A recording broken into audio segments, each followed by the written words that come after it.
अभी रेडी हो गया। अब इसमें का पानी डालो, ये खोलो, इसमें पानी डालो, नीचे पे पूरा डाल दो। इतना नहीं, अरे इतना तो मैं ऑन करूँगा, बराबर, फिर नहीं होगा।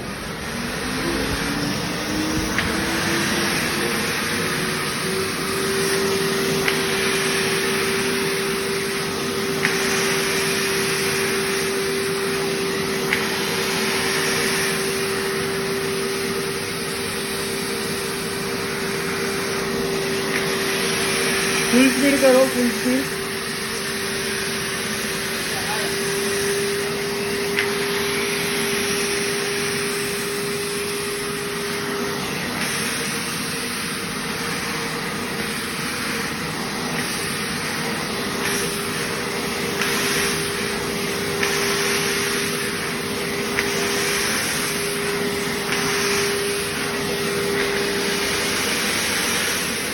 अभी अंदर का कंटेनर देखो।